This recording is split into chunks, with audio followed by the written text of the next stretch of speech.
ഞാൻ എൻ്റെ മഹത്വം വെളിപ്പെടുത്തും. ഞാൻ നിങ്ങൾക്ക് പുതിയൊരു ഹൃദയം നൽകും, പുതിയൊരാത്മാവിനെ തരും. ദൈവം തൻ്റെ ജനത്തിന് പുതിയ ഹൃദയം നൽകുമെന്ന് വാഗ്ദാനം ചെയ്യുന്നു. അവരുടെ ഉള്ളിൽ തൻ്റെ ആത്മാവിനെ സ്ഥാപിക്കുമെന്നും കല്ലുപോലെയുള്ള ഹൃദയം മാറ്റി മൃദുവായ ഹൃദയം നൽകുന്ന ദൈവത്തിൻ്റെ കരുണയാണ് ഈ വായനയുടെ കേന്ദ്ര സന്ദേശം. പ്രതിവചന സങ്കീർത്തനം 51:12-18. ദൈവമേ, നിർമ്മലമായൊരു ഹൃദയം എനിക്ക് സൃഷ്ടിക്കണമേ, സ്ഥിരമായൊരു ആത്മാവിനെ എന്നിൽ പുതുക്കണമേ.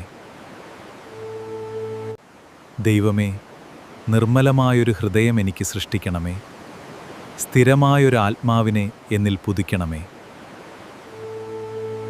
സ്വീകരിക്കുന്നതോടൊപ്പം യോഗ്യമായ ഹൃദയത്തോടും കൃപയോടും കൂടി അവൻ്റെ സന്നിധിയിൽ വരണമെന്നും സുവിശേഷം ഓർമ്മിപ്പിക്കുന്നു. ദൈവമേ, എൻ്റെ കഠിനമായ ഹൃദയം മാറ്റി പുതിയ ഹൃദയം തരണമേ.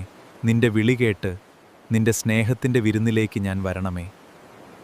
വിശുദ്ധ ബെർണാഡിന് യേശുവിനോടും പരിശുദ്ധ മറിയത്തോടും പ്രത്യേക ഭക്തിയുണ്ടായിരുന്നു എന്നതും ഇന്നത്തെ ദിനത്തിൻ്റെ മനോഹരമായൊരു പ്രത്യേകതയാണ്. ഭയപ്പെടേണ്ട, ഞാൻ നിന്നോടുകൂടെയുണ്ട്. ഓഗസ്റ്റ് 20, വിശുദ്ധ ബെർണാഡ്. എല്ലാവർക്കും സമാധാനമുണ്ടാകട്ടെ. ഈ വഴിയിലൂടെ നമുക്ക് ഒരുമിച്ച് നടക്കാം. വീഡിയോ ഇഷ്ടപ്പെട്ടാൽ ലൈക്ക്, ഷെയർ, സബ്സ്ക്രൈബ് ചെയ്യണേ.